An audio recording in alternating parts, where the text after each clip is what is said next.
Welcome to the Tabletop Gaming Guild. The Tabletop Gaming Guild is all about the experiences and memories that playing games with friends and families can create. Today we'll be covering the worst of the worst, games that you probably never actually want to play, and it can only get better than this. As always, we have your hosts, Nathan Wilson, James Wilson, Dan Ruckler, and Peter Bess. Alright, so I'll go ahead and get this party started with this great game here. Have you ever wanted to stick a giant piece of plastic in your mouth and not be able to talk properly? Get ready to double over with laughter with this ridiculous mouthpiece challenge game. Speak Out! Game brings friends and families together for laughter and out-loud fun as players spittle all over each other, trying to say phrases that you can't understand. Just think, you can reuse these pieces over and over in this game. Don't need to wash it or anything. You can take that mouthpiece, throw it in there. Coronavirus? Don't worry about it. No sanitation needed whatsoever in this game. Yeah, I was about to say, this pick is especially touching in the current environment. Oh, man, this was disgusting before.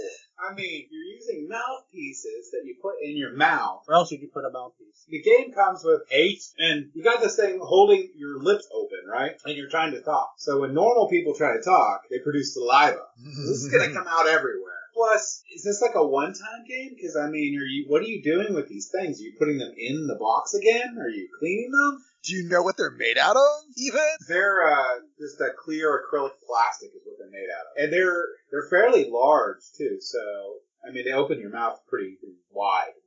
No. Well, James, congratulations. I don't think I've got one that can top this. It's bad. I got some other ones, but no. No, not at all. It's no. It reminds me of a game that we would have played at summer camp that it's meant to just be disgusting. Okay. It's meant to be hilarious, and I personally have no desire to play yes. that kind of game anymore. Okay. Again, I can see a group of teenage boys finding this game to be hilarious, and I can't even imagine it really being so much a game as just an activity that they're doing together. Yeah, it's definitely an activity. I have a great variant for this game. You know how this plastic piece makes it impossible for you to pronounce words? Then you give somebody a sheet of Cthulhian-esque words to read. That's a great idea. I was just going to say, what Peter was saying reminds me of that really awful game where you pour just random stuff that may or may not be palatable into a bowl, and it's like, see if you can make the most disgusting thing and make somebody drink it. Yes. Oh, yeah. Yes. I mean, stuff you do when you're a kid. But this game is... Did you guys ever played Chubby Bunny? No. This is where you get a bag of marshmallows. Oh, okay. And you continually put them in your mouth trying to say Chubby Bunny until you've gotten so many in there that you can't say Chubby Bunny anymore. Seems like a bad idea. Yeah. Somebody took that and flipped it a little bit and made this game, and it sounds super disgusting. Yeah, I think that's going to be a reoccurring theme for most of my games tonight, so we're shadowing. But here's the question. Does anybody know anybody who has played this game? I would know. I've seen videos of celebrities playing it. I do know somebody who has played this game, and I will not throw them under the bus right now. You have to keep these people's names secret, because we don't want to have them. James, we need to establish a pattern here. Are you going to name this game? Oh, Speak Out. The game is Speak Out. Okay. It's actually done really well with sales. It's one of the best-selling games they have. Yeah, so it was very popular. There's tons of people there. I will never do it, ever. So, Nathan, what game do you have? So I have a game that was, I think the designer saw Hungry Hippos and thought they could capitalize on that idea. And they made a game called Pass the Trash, where you have a bunch of marbles and you're trying to time your output of marbles to get them to put into the garbage trucks that are rotating around. But one of the garbage trucks has a hole in it, so your marble might go back into your supply. Okay. This is by Milton Bradley, too. So that's it. You hit a lever to shoot out a marble. The marble hits a truck or not. Right? Mm-hmm. If it hits a truck, stays in the truck, unless you hit one of the trucks that's got a false bottom. There's only 2 trucks. Oh, there's only 2 trucks. There's always 50-50, right? Yeah. Seems awful. Yeah. What amazes me is that old game, but people actually have this in their wish list. There's 3 whole people that actually strongly desire this game enough to put it on their wish list in BGG. All right. So that was Nathan's game. Dan, do you have a game? All right. I'm going to take the most famous one one from my list first, probably. So this game has a mechanical device with an arm that holds a sponge. On your turn, you place your face near the device, spin a spinner, and then twist a handle that many times. And depending upon the device may or may not go off, and it goes off, you get a pie in the face. So this is Pie Face. Yeah, and that's actually also a very popular game. Very popular game, for sure. I knew Tom Vassel's played it on Dice Tower. Yeah. Really?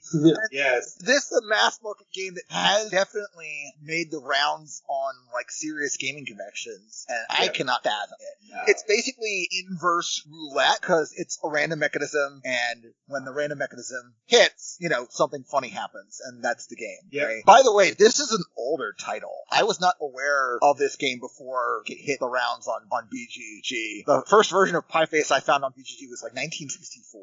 Wow. Yeah, it's an older game. It's been popular. I have a couple games that I'll talk about that are pretty similar to it. So it made its own genre of games. So, Pete, what you got? So, you know me, I have not played a ton of games. The thing that kills me is the games that they make a million of the same game. Yes. And so I never realized until I was looking and to see what kind of games were out there at how many variations there are. And I know you guys are going to know this to apples to apples. There are so many games out there. And so the one, though, that just jumped out at me is it's the party game that you want to play with your friends called What Do You Meme? Oh. Yes. Oh, Because, no. so let's throw out the pictures and everybody just tell me, play your card. What is that picture telling you? What is that meme? And I'm in the right age group, I think, for memes, and I still don't quite get them. I don't find them all that funny, and I don't find them all that interesting, and I don't know why we share them constantly. So to sit around a table with my friends to look at a picture and then everybody to come up with a different word for what that thing is trying to tell me, and then to judge it, I just don't understand. I played Apples to a good bit when I was younger in my 20s, and then decided, that was interesting, I don't need to keep playing it, and then somebody loved it so much, so many people apparently, that they have just continued to make the same game, but with a slight variation on the theme. And this one takes the cake for me. I agree 100%. This was actually one of the games that crossed my radar for this episode as well. Your comparison to Apples is spot on, I think. And like you, I am probably in the right age range to get memes, to understand memes, and to enjoy memes. There's something that people share online. I would never share a meme in person. I wouldn't be like, hey man, look at this stupid thing I got on my phone. Yeah. To anybody. I'm with you. You know what? I will go ahead and I'll contradict myself. The only time I share memes is if it has anything to do with Dungeons and Dragons. That is about it. But I only share it with the people who also play Dungeons and Dragons, because it makes no sense to anybody else. Yeah. Well, I really don't get the inundation of memes at all. I don't get it. I may or may not have been humming a song from a popular meme all day today. Well, 1 out of 4. That means we're 75% good. There you go. Alright, so that was the first round of games. So to start the second round of games, I have one for all the Monty Python fans in there. So if you ever seen Meaning of Life, this game, it just reminds me. The game is Pop the Pig. It is an international preschool classic that adored millions of children. Kids spin the spinner and pop a hamburger into the pig's mouth, pump its head. The winner is the one where the belly pops. So basically, you're feeding a pig until it explodes. Oh yeah, I remember that scene from Meaning of Life. Yes. So hopefully more people will get that reference. It's wafer thin. It's wafer thin. So I thought that game just completely reminds me of that scene. So I just think it's weird that a classic kids game is a game where you just feed a pig until it explodes. What's the name of this one again? Pop the Pig. This could be fairly problematic depending on where the hamburgers come back out of. The stomach. It has like a shirt. Pigs that you pop have shirts, obviously, and when you feed it too much, the shirt will open up and the food will come out. The hamburgers that you fed the pig. Huh. So I do know people that have this game. Oh, you do? Yes. Yeah. And the hamburgers are like little discs, and the shirt just pops open. But I guess the hamburgers don't fly out, but the shirt pops open. It's different. Also, another category game that is not a game. It's an activity. Right. It's an activity. It's not a game. And it's more into that like Russian roulette sort of thing that Pie Face is, where you just keep doing something until something happens. nuts. This actually has a lower rank than my game. I'm pretty sure all these are the ones I got are gonna have all really low ranks. I looked this up too, and I can't understand why there's a die in the game. Oh, I don't know why there's a die game. I have no idea. Oh, it doesn't explain why the die is there? Or I don't understand. Well, I see a die in the photos, but I can't figure out why there's a die in it. Because while the die has different colors on it, I see different colors of hamburgers, I think. All the hamburgers are the same size, so it doesn't look like it matters. So in Pop the Pig, you roll the die to see how many chomps Pig will take. So you pop the hamburger in and you push the head down the number of chomps that you rolled. So if you roll like 3 chomps, I guess you press the head down 3 times before you can be like, it's someone else's turn. Oh, and over 12 million copies of this is sold. Okay.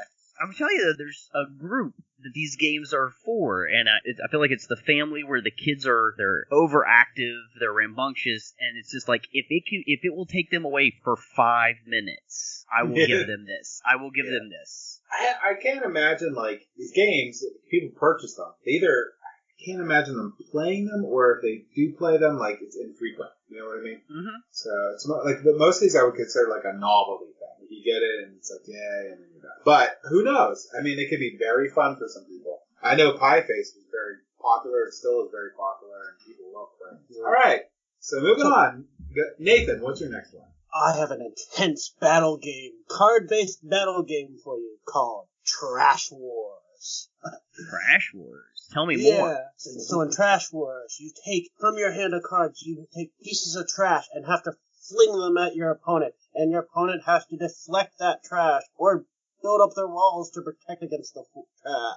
And that's basically the entire game. You have trash cards that have like number values, and then you have defensive cards that either deflect it to somebody else's area or shield against it. The big problem, though, is its claim to fame, its big promo thing that it sets itself apart with is it's not a normal turn-based game. Instead, you only get a turn if you're attacked. So if you're attacked, you then get to attack somebody else. So I can easily see this going down the road with kids of saying, you attack me, I'm just going to attack you back, and we're just going to attack each other until we're both dead, and the other 2 people are just sitting there the entire game until you get both wiped out. Sounds about right. Huh. Yeah, that I don't even know how to respond to that. No. Yeah, I don't know. I mean, on one hand, it's an interesting, non-standard turn order mechanism, but on the other hand, it's broken. Like, it's definitely going to work in 2-player, because then you just alternate. But in 3-player, it could bounce around a little bit. In 4-player, it's probably going to bounce around a bit. But the more players you add, the less frequent any one person gets a turn. Yep. And it's made by a company called Gangrene Games. Surprisingly, this isn't their only game they've made. Nathan, that's your second game that has trash in the title. Yeah, no, I think there's a theme going for you, for the garage going. So, Dan, what's your next game? Alright, I'm not even going to try to conceal what this game is. I'm just going to read the description and watch you guys writhe in horror. Okay. So, the description reads as follows. Frank the Plumber. The Plumber Pants preschool game for kids ages 4 and up. Combines simple and silly gameplay with a fun surprise for all. Getting caught with his pants down. Kids take turn loading the plumber's tool belt with tools. Each tool added drops his pants a little further until they fall off. Everyone will then get wet. The suspense grows as kids wait to see who will make the plumber's pants fall down, and then cause water to spray 360 degrees around the sink. The only player to not make the plumber's pants fall down and spray their friends with water wins the plumber pants game. For 2 or more players, caution to avoid injury, use only clean tap water, dry thoroughly. So, darn you, you took it out of my list. That game is called Plumber Pants, folks. And I picked this just off the cover, and then the game description statement, it's so much better or worse. Take your pick. Yeah, it's bad. What in the world? I know. I am now looking at this game. Look at this game in all its terror. Oh no. Yeah, I know, Those right? kids, the kids in the pictures look like they're having so much fun. Well, that's what they're going to have a picture of kids being like, "Oh, this is horrible." No, I know. No, that's Yeah. what I don't know. Not that games have to have lessons, but this obviously kind of does. Let's go with what lesson would be? How funny is it when someone's pants get pulled down? That is the lesson that is being taught in this game, and that is not okay. So this is the game is a kid's game. Yeah, I know. It does not get a pass just because it's a kid game. No, I think it almost makes it worse that it's a kid's game. Appeals to 10 to 12-year-old bathroom style. Yes, and actually that's a recurring constant for a lot of these games. All right, stick a fork at me. It's a horrible game. All right, Peter, what you got? All right, again, when I'm playing a game, I want to have fun. If there's going to be like a little bit of tension, it's going to be like, am I going to stop somebody else from winning? Do I learn their strategy and then I break their strategy down? I think that's kind of fun. But, again, a lot of party games I don't quite understand. And why would I want to put myself in a situation where I'm going to be telling awful hidden truths about my friends? I don't see that lending itself to having a good time. So nothing is off limits in the party game where you can say funny things about your friends without getting caught most of the time. And it's Dan and Phil's Truth Bombs, the explosively honest party game. And again, doesn't it seem like a bad idea? It seems like a really bad idea. It's like we're going to turn a board game from just the game Truth or Dare. We're going to make it a board game. We're going to invite all our friends over, and then we're going to make each other pissed. Yeah, remember those friends you had? Did you really like them? Yeah. Well, why don't you try this game so that you will not have any friends? Yeah, I had a bunch of friends last week at Board Game Day, and they didn't come back this week. So that's one that I understand, again, that they want this to be a fun party game. I just don't see it ending up that way most of the time. It's not a game for me. I'll put it that way. It's not a game for anyone. Well, yeah, I guess, but it shouldn't. That sounds horrible. Well, there is such thing as good group building experiences, encouraging everyone in the group to share something that they know that is horrible about somebody else in the group. I don't think is one of them. No, right? Maybe horrible about yourself if you want to. Right. Self-depreciating humor is fine. Yes. Yeah, this is along the line of, there's a lot of party games for a while that you draw a card and it'd be who's in the group is most likely to do this, or who does this description best fit? Oh, profile. And then that's always good. They take that idea and said, oh, we love the fact that we angering all our friends. Why don't we focus on that and make that even more intense? Right, yeah. You could probably play this game for a little while and nothing crazy is going to happen, and then that one question is going to get asked, and you're going to be honest about your friend, and then you are not going to talk to that friend anymore. Yes. Right. The gates will open and all hell will break. Yeah, so another one for me that I will never play. I'm always honest with my friends. Might be why I don't really have many. All right, so let's ratchet this up a notch. So I'm going to go to my next game. And just imagine you're in a world with one toilet and one plunger. And there's some poop. A little bit. Just a little bit. Just caca alarm. Just one poop. Flush the handle on the toilet to roll the die. And when a number comes up, you have to plunge the toilet that number of times. Careful, after a given push of the plunger, the poop comes flying out of the toilet. And you have to catch it. What? If you're quick enough to catch it in midair, you earn 2 tokens. The player who ends up with the most tokens wins. The game is choking hazard. No. The game is Flush and Frenzy. What, there's 2 games that are exactly the same? It's like this caca game is alarm. It's the same thing. No, this game, Flushing Frenzy. This game is really gross, or just gross enough. You decide. Lots of silly fun for 2 to 4 young plungers, ages 5 and up, because a 4-year-old can't plunge. Comes with 1 toilet, 1 plunger, 1 die, and 10 score tokens. Doesn't mention the turd that comes with it. There's a giant plastic turd that comes with it. I was going to say, it's got to mention that. That's the focal point of the game. Yeah, that is the big thing. It's like if you look at a picture of the box, the number one thing they show you is the toilet and a smiling poop. It's smiling. It's smiling. It has lots of teeth. Is it disturbing? I'm not looking at it, but right now I'm envisioning the emoji, the poop emoji. Is it the poop emoji, or does it look like a poop emoji? It's more like a pickle that's brown with a smiling face. Actually, I'm looking at it now. This is Caca Alarm. I'm guessing they renamed it because Caca Alarm was too grotesque. Maybe, yeah, maybe. No. I have a game called Trash. Oh, come on! Okay, this is what I actually have to read out. Don't attract flies. Trash is light trivia guessing game where you dig to discover whose trash can you're in. All clues in a trash can lead to a celebrity or character. Uncover a clue, make a guess, but be careful. If you guess wrong, you will attract a fly. Correct guessing turns and gets rid of nasty flies. First player to reach 15 points wins. So basically, it's a celebrity trivia game where you're digging through their trash to find out information about the celebrity. You don't even know which celebrity you're digging through the trash of. Right. You find something, and then you have to hazard a guess or not, I guess. Yep, exactly. So I guess it's supposedly things that these celebrities have actually thrown out based on tabloid columns, of all things. Man, that sounds even worse now. Yeah, Nathan has a thing with trash. He does. He's very focused on the trash. Awesome. Okay, so Nathan has a thing on trash that I've had, like, mine's are all going to be poop. So who got the better end of that stick? I did.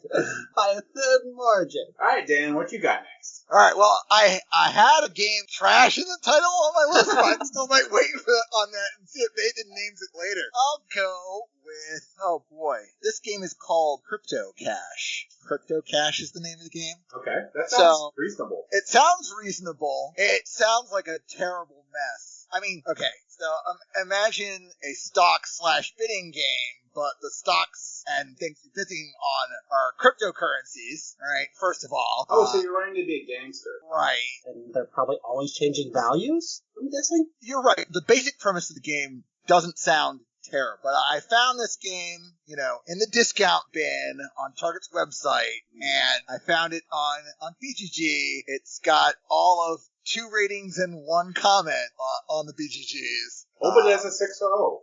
Yeah, it has 6.0 from its 2 ratings. 2 ratings. I played a game with volatile coin ratings. Sounds horrible. The cryptocurrencies has a stack of market cards that predict their gains and losses. It's timed. There you go. And we all love timed games. The exchange manager sets a timer somewhere between 50 seconds, and that's how long you have to bet, and nobody knows how long you have to bet except that person who actually doesn't participate. Wow. I object to this game primarily because of its cryptocurrency theme. If this were like a stock trading game, I think that almost give it a pass. But because it's crypto, like they're trying to be current and hype and relevant and yeah. All right. So that was cryptocurrency. Let's have Peter bring this podcast up a notch. I don't know about bringing it up a notch because my next one is honestly it's not one specific. It can be one specific game, but it's not only that. So I'm doing my research for this podcast and I'm taking a look. And I come across Brewopoly and Wineopoly, and 2 newer. I don't know how new. I don't know if they're new or not, but 2 variations on the Monopoly game. And my question to you all who have been playing games longer than me is, what was it about Monopoly that everybody seems to have decided there needs to be a million different versions of this game? Well, really what it ends up being is that Monopoly being, I think it's pretty old now, but for a long time it was one of the more complex games you could pick up. And with the ability to play with large amounts of money and stuff during the Great Depression, it became very popular. So it made a lot of sales. So anytime a game makes a lot of sales and a company opens up the licensing to allow for variations, that goes nuts. And because people supported that and purchased those variations, more and more came out. Okay. So, Monopoly is sort of unique. You don't see that with there's other games that we'll work with, but most of the games you see that it works with are very old games. You can skin them for whatever. It really doesn't matter. The game is still the game. Because the core of what Monopoly is still there. Yeah. So I guess the thing is I never cared enough for Monopoly in its original form. Yeah. To want to buy it in any form, even if it is on an intellectual property that I do like. I love Star Wars. I would never buy Star Wars Monopoly because I hate Monopoly. Yes, and I'm the same way with that too. Unfortunately, though, it is, I believe, other than games that don't have licensing, number one selling game. Oh, I'm sure it is. The reason it made onto my list is this is a game that I have no desire to ever play again, and it is one of the most prevalent games available in the world. Yes. Yeah. Yeah, you can't go anywhere. You can't even go to Rite Aid without seeing Monopoly. Right. So it's crazy. Well, I'm glad you could explain it a little bit for me there. Yeah. You also have collectors, too. It's like, I've run into several people that have, like, hundreds of copies, just different versions of Monopoly. It's, like, not an uncommon thing at all. It's just not back any of them. Maybe one original might be the only one they played, but they have 100-some copies. And I think the hardest thing, too, is getting people past Monopoly. Because it's so popular, because it's so prevalent, the number one games people think about board game playing is going to be like Monopoly, Sorry, Chutes and Ladders, and those games that just really aren't nothing there to them. Right. Especially the latter ones. There's really nothing to those games, but they're old and they've been established and people buy them. So I'm sorry that one wasn't as funny or gross. No, more disturbing. It's definitely no trash, but that is one. Yes, it is trash. I've been thinking about that one all week, and I'm like, I gotta find out, why is this the case? I just wanted to put out there for the listeners and for Peter as well that the history and origins of Monopoly is actually a pretty interesting story in the origin of the modern board game era. Because the first person to make Monopoly made it as a moral lesson. They were actually anti-Monopoly was the way they made their board game. And other people heard about the game and decided to make their own copies to try it out. And one of these variations became the Monopoly that we know today. And actually, during that time frame, a lot of the board games that did come out were to teach moral lessons. Mm-hmm. They were for kids. They really weren't much to them. Monopoly was one of the more complex games at that time. And with that, they made different versions of it. They streamlined the rules, and it just grew from there. So there was a period where, like during Puritan era in particular, luck was considered any game involving luck was considered sinful. So it's like a lot. That's why it's like a lot of these games focused on just pure games practically playing itself, and it's teaching you a lesson. That and also there was a thing against rolling dice. And yes, dice were gambling.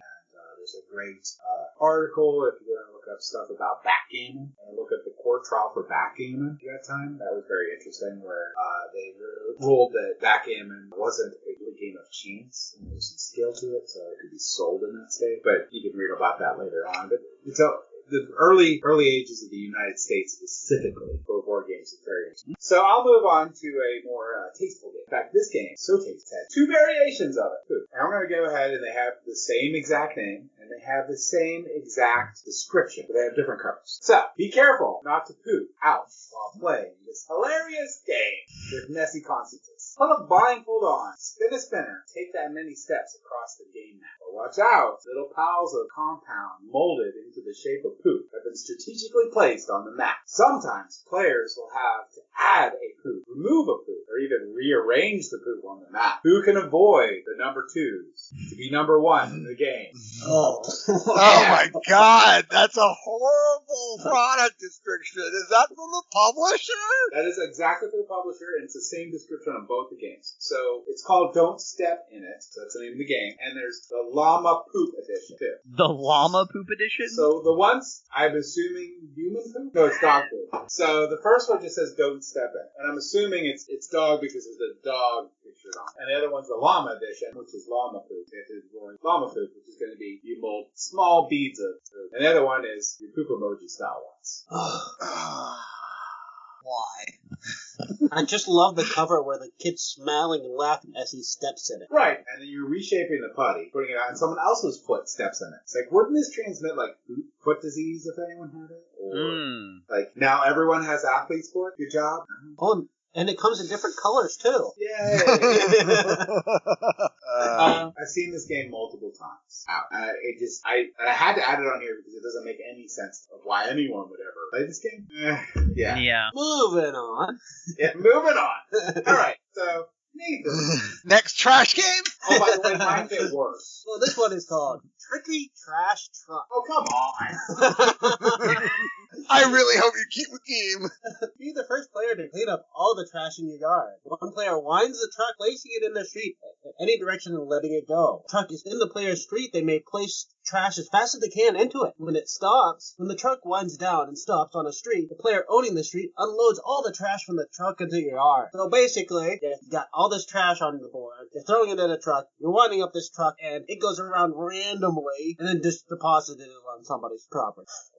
Yeah, I just called this up. Looks like it's got a small motorized wind-up vehicle in it as the core game mechanism. Yep. Huh. I mean, because that's how garbage disposal works. Just drop it on somebody else's property. Yeah, why not? All right, Dan, what's your next one? Imagine this. This is a game of battle and skill between players.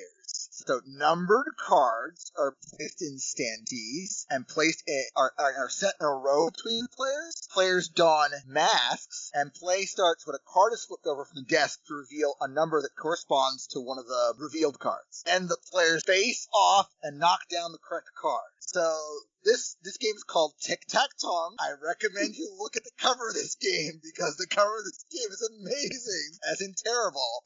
And the players don chameleon masks, and they knock over the cards that are in the standees by shooting out a tong. And the tong is built into the mask and is basically a party blow. Yeah, that looks like that thing that unrolls and comes back. Yeah. Yeah. No, that's just the same thing. Like, these kids are going to be putting those masks back in the board game, right? And then they're going to be pulling them out. Yeah, like they're never going to clean these things. No, and they're going to have like, oh, why? And so they're trying to knock over the cards with the higher point value? There's a set of cards that are shown to the players. Card is flipped over out of the deck, and they have to get the card that matches among the cards that are standing up. Oh, okay. But they knock it over by shooting their party favor at it. So it is hands off. I'm seeing this game, but I'm also seeing some interesting games in the recommended when you go onto Target's website for this. And they just like toys. They have a toy called Packing Alpaca. That's basically a toy alpaca that spits at you. All right. Well, that sounds like a winner. You want to add that to your list and tell us about it later? No, I can't stop looking at the pictures for this game. Yeah. Yeah. Well, I would have one that's going to make like the most cringy one as soon as Peter does his. So this is another one though. When I saw it, I wanted to meet the person who thought of it because I don't understand how someone's mind would think of a game like this. And it's another kids game, reminiscent of some of the other ones that we've talked about. But this one is called the Chow Crown Game. no, that's what I. Mark it off your list. Mark it off your list. Let's It's the musical crown-spinning, chow-chomping game. Put on the crown, then load the dangling forks with various foods. And so as these dangling forks coming off of this crown that you put on the kid's head spins around to the music, they have to try to eat all of the food before the music ends. So there's like 6 or 7 forks that are coming off of this crown, and then you can either go for the long game where the music plays for a little bit longer, or the short game so that you have less time. And it's pretty much musical chairs but musical food, and so you just load it up, and if they don't finish, then I guess you repopulate the forks with food, put it on the next kid's head, and that kid then also tries to eat food off of the exact same forks that the other kid just ate off of. No. Yep, this is one of your hygiene games, James. This is a game that's got horrible hygiene. And again, it's like, it sounds like a really bad idea, but I also want to meet the person who thought, I'm going to make a musical crown that kids eat off of. All for this game was to get kids to eat their vegetables, right? It has to. Maybe, I don't know. I hate to see the prototype. But yeah, but but then I'm also wondering, like, what kind of food can these forks actually hold? Right, because they look cheesy and plastic in the picture. Yes. So I'm wondering what kind of food is even gonna, like, they show, I think in the pictures I see strawberries and cheese and marshmallows, and it just looks insane. I don't understand. And so now I'm pretty sure, I need to be looking up videos of kids playing this game. So there's got to be videos on YouTube of someone playing this game, and I've not looked it up yet. Yeah. Well, I got a problem that's even worse. Because you know how kids like to play the same game over and over and over and over? Oh, yeah. Aren't these cheap little plastic forks with the kids chomping on them all the time? They're eventually going to break, aren't they? Isn't that kid just going to end up swallowing a piece of this fork? I don't know. They can make them out of like neoprene plastic or whatever. They won't do that. But I mean, they won't be like awesome for sticking stuff. It's just disgusting. Why would you even buy it? Forget it. Skip it. Don't buy it. Yeah, don't. I'm with Nathan on this one. The forks look like they're made out of plastic. There's a concern over what the fork's going to hold, as in what foods are realistically going to work with this game, if you even wanted to play with it. And then absolutely something might snap or break on this at some point in time, because there's a lot of thin plastic bits on this crazy crown thing. Yeah. Oh, yeah. And so, don't forget, adult assembly and supervision required, and let's be aware of people's food allergies at the same time. I like how in the description they feel the need to say, food not included. That's right. They could have provided some dehydrated fruit, right? Come on. There you go.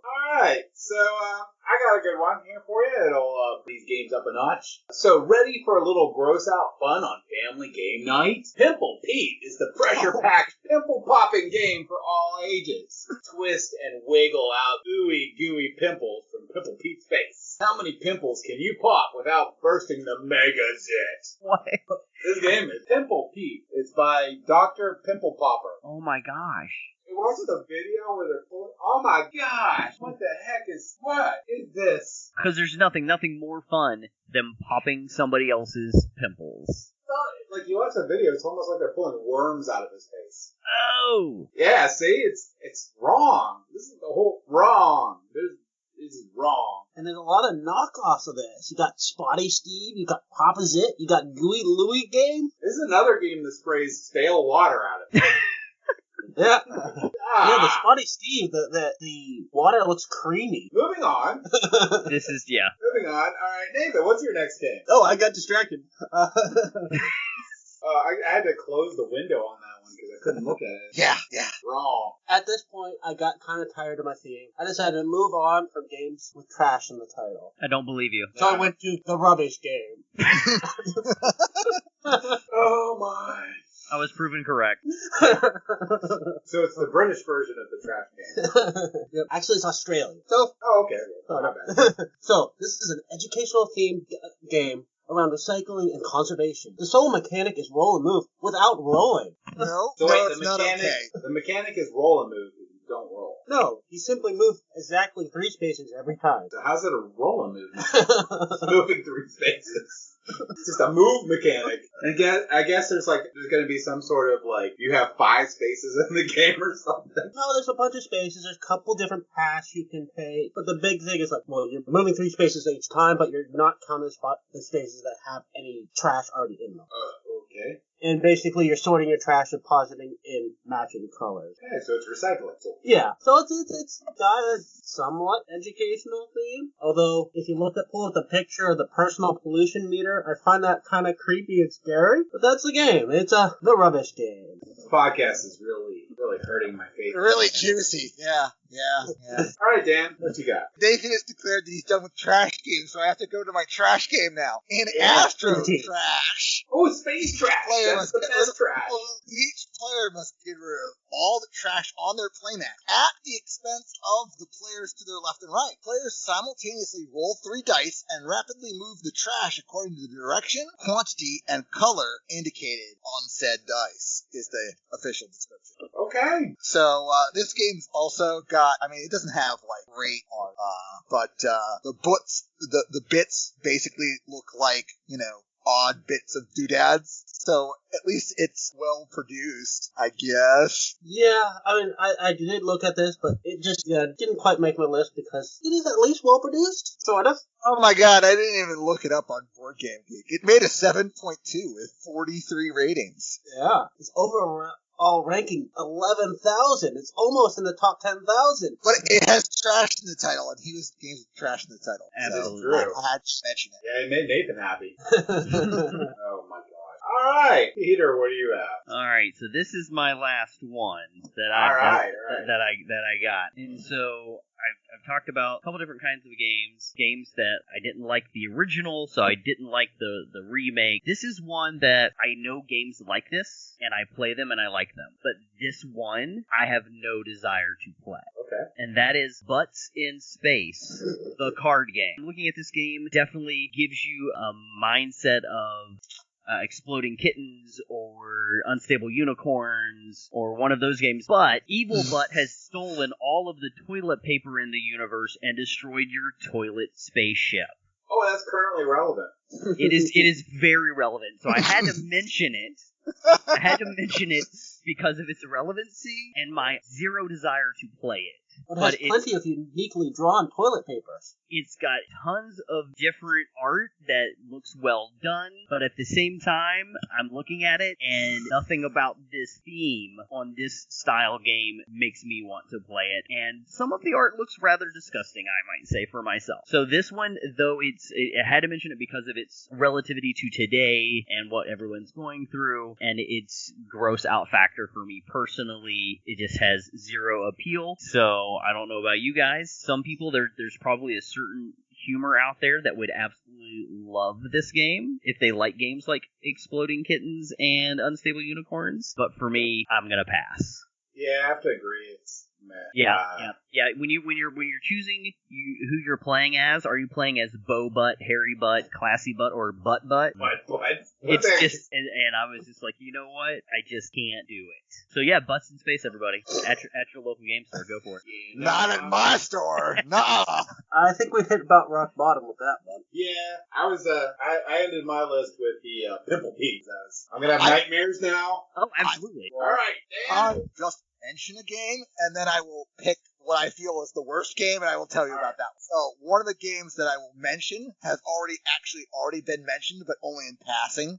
And that's the game Gooey Louie. Ladies and gentlemen of the audience, look up this game with the cover art. This game is so disgusting. The basic premise is you're picking boogers out of this plastic head, and one of them will trigger his brain to pop out of his skull, and that triggers the end game. So it's one of those super disgusting games. But nothing on my list beats the Maury game, You Are Not the Father. Gosh, really?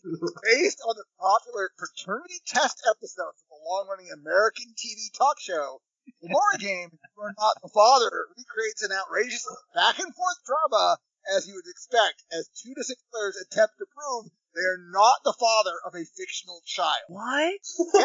Yeah. Each player starts the game with their own DNA test result envelope that contains You Are Not the Father cards and one You Are the Father card. And at the end of the game, one of those cards will be pulled at random for your envelope. The You Are the Father card is pulled, you lose, and everyone else wins. Oh, no. Okay. I don't even know. I've won! They're all this is so bad. That is so wrong in so many ways. Oh, yes. How? Again, who sat around their house and watched that show so much and was like, yes, this has to be a board game. Let's turn it into a board game. You could too not know if you're the father. Well done, Dan. Way to save the best for last. That was horrible, Dan. I think we're done. I'm not really interested in board games anymore. I'm just done. All right. So, wow. So, those are definitely the worst board games ever. So, maybe I'll change the topic just briefly to something good. Yeah, so, do we need the palate cleanser? Yeah, yes, please, that would be fantastic. So, one of my favorite games has just hit $8 million. Actually, $8,200,000 on Kickstarter. Frosthaven has hit $8 million. That is amazing. Nowhere near to Monopoly sales, but still, I'm super excited about that. Yeah, but no version of Monopoly would kickstart for anything close to that. I don't want to make that bet.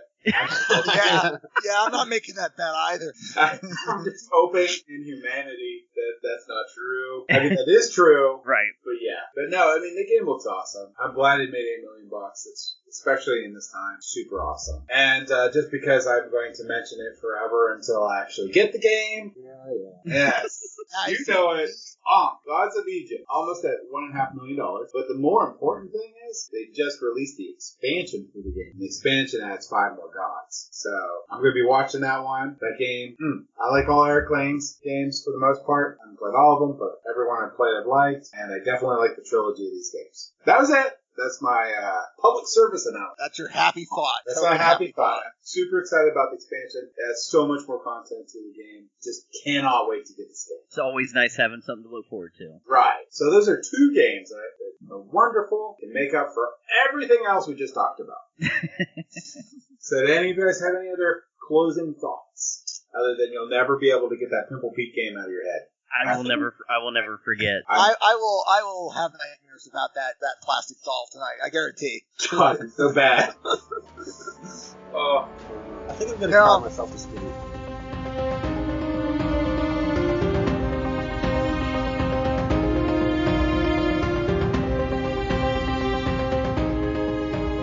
Thank you for listening. If you have any feedback for us, feel free to visit us on Facebook, Instagram, Twitter, our Board Game Geek Guild at 2989, or our website at tabletopgamingguild.com.